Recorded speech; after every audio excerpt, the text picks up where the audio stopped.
Hello folks, today we are going to take a look at replacing the screen lens on this Game Boy Pocket.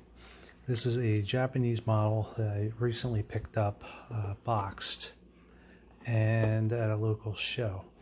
And as you can see, there is a lot of, I don't know what they are because you can't really mess with them. They're like these little abrasions all around this plastic lens. So what I've done is I went and over the weekend I ordered a brand new tempered glass replacement lens for this Game Boy Pocket. And what's great is this is a glass lens that's a lot more durable than the plastic lenses that come with the Game Boy.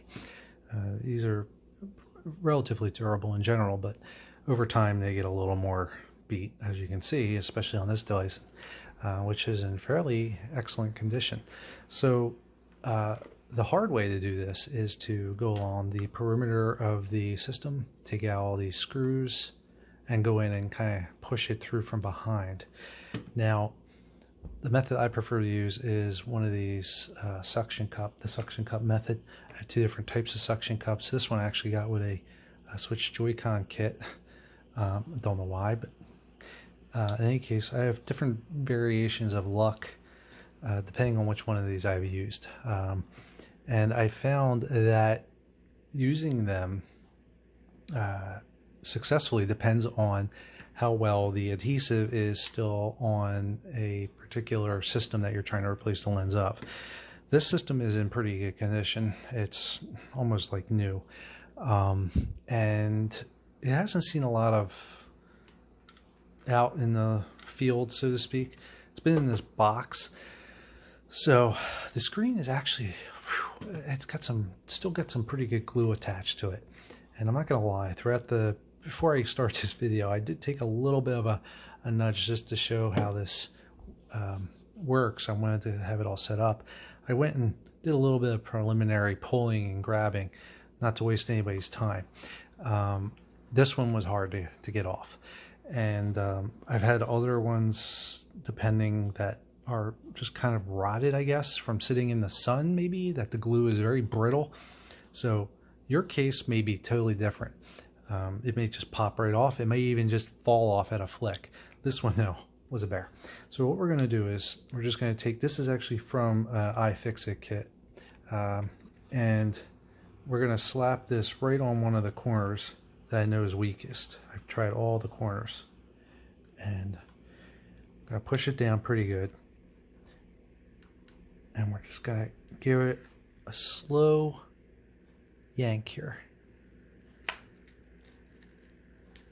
We want to be careful not to hurt that screen underneath.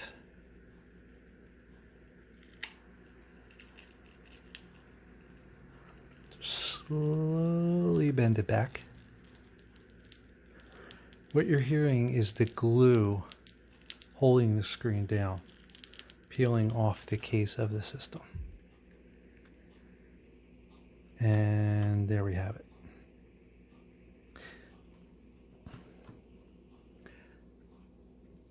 So with this out of the way, I'm curious to know what, yeah, that debris that's under there, it's really weird. It almost looks like it was dust or something.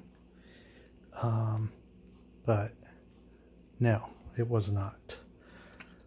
So what we're going to do next is, you can see we have some residue glue around the edges here. So we're going to take care of that. We're going to clean that all nice and clean it up, make it all nice and flat, so to speak. So what we're going to do is we're going to get some isopropyl alcohol and some Q-tips or some cotton, or even, I guess, just a little bit of paper towel, just to kind of get that off there. It's almost like a price tag residue. So I got some Q-tips. Just going to dip one into isopropyl.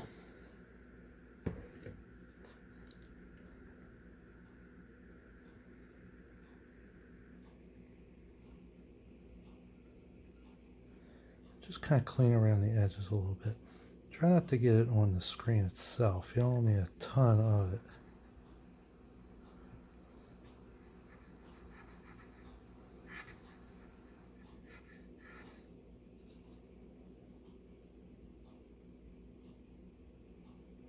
It's pretty old glue, so it should come off relatively easy.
It's a little better than it was.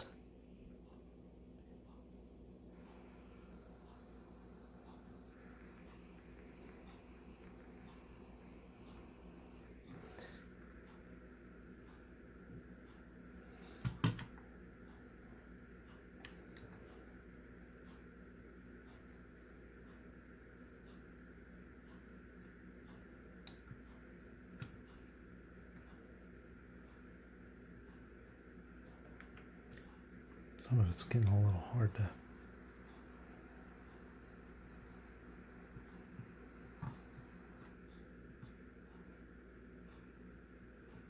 There you go. So that's pretty much it. And what you can do is you can get a little bit there. And you want to make sure you don't have any dust bunnies under here. It looks pretty clean. That's why I suggested stay away from the screen in terms of not hitting contact, because then you don't have to go and give it another wipe down. It looks pretty good to me.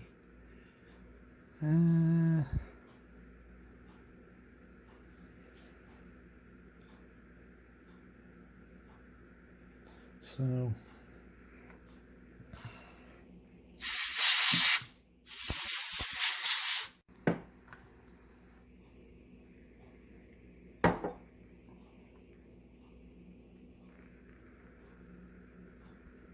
just gotta make sure there's no dust or debris on there.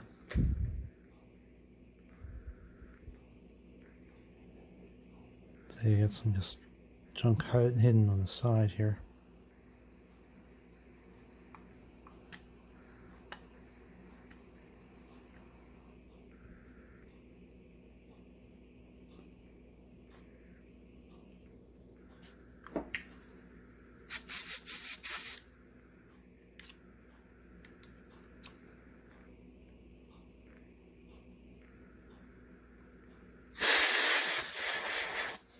All right, so finally we're going to take this screen,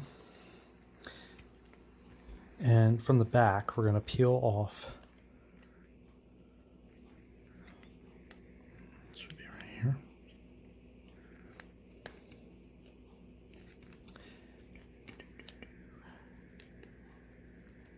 I don't think I've ever seen one like this. It's weird. Usually it's just got this plastic bit on the one side. Oh, here you go. Oh, it's almost, oh, jeez, it's a little baggy. That's why.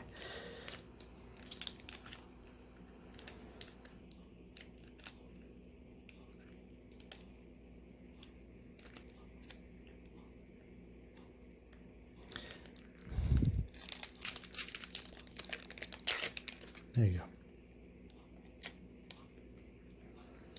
So there's a tab here that pulls out this outer layer, but you'll see in the middle here, there's an extra little bit.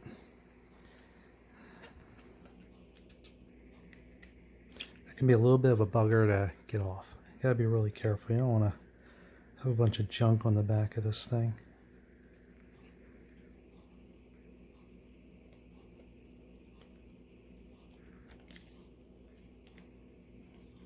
Just try to keep your fingerprints off it.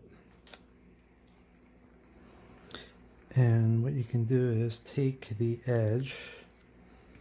I actually have from my iFixit kit,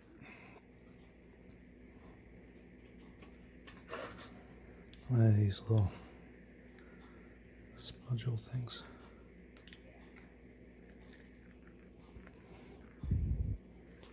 And just very lightly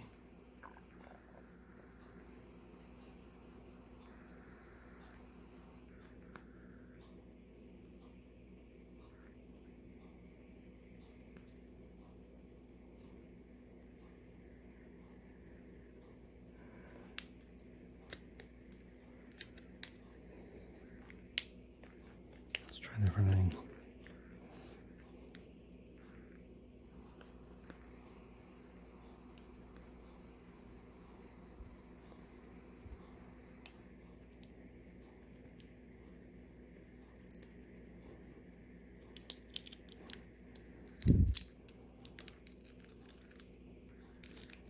That comes off.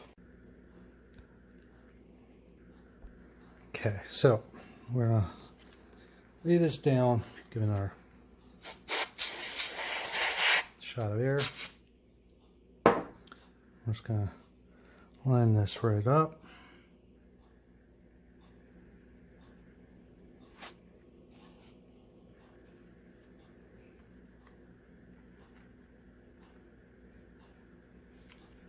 And lay it right in place here.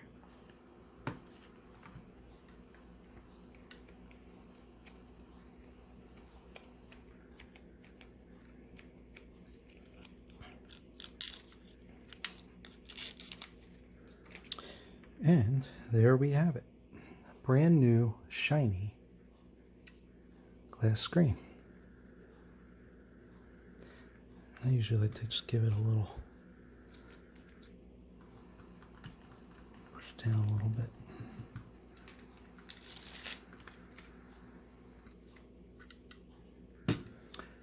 Pretty much all there is to it. Like I said, depending on your particular Game Boy, the age and how brittle the adhesive is underneath your screen, it could be a little easier, it could be a little more difficult, but I highly recommend grabbing one of these tempered glass screens lenses, because they are so much more durable than the original plastic Game Boy ones. So real quick, let's take a look at this screen. I'm going to put a couple of batteries in this thing.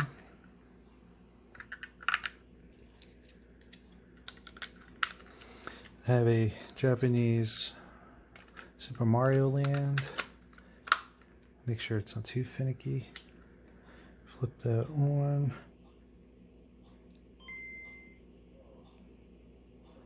And there we have it.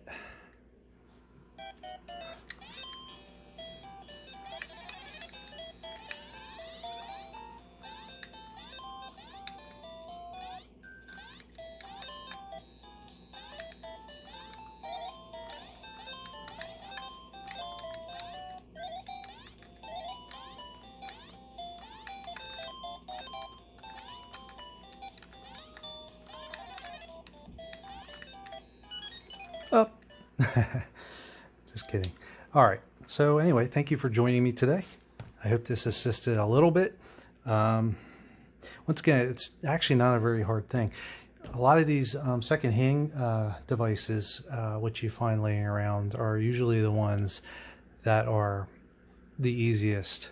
So if you found one like in Grandpa's attic or something, usually the heat and so forth rots that glue down so much that just a couple little plucks in a corner back and forth, you'll eventually pull these off. I've noticed that I unfortunately didn't have it handy with me, but if you have like a one of those suction cups from, say, your GPS that you hang in your windshield, the strength of that is so much better. It'll just yank this right off. But I also cannot say enough. Just make sure you clean below, under the lens, both sides, the device's lens and this new lens underneath before you apply. You don't want any dust under there. Normally these are actually pretty good at getting off again, especially if they're fresh. If you do see a couple imperfections, you should be okay to go back in and just plop and, you know, pull it off and re-affix it. The longer you wait, the more they settle. It tends to be a little more difficult. Anyway, that's about it for this episode. I guess I'll see you next time. Good luck to everybody who tries to do this, and I'll be back for some more videos. Take care.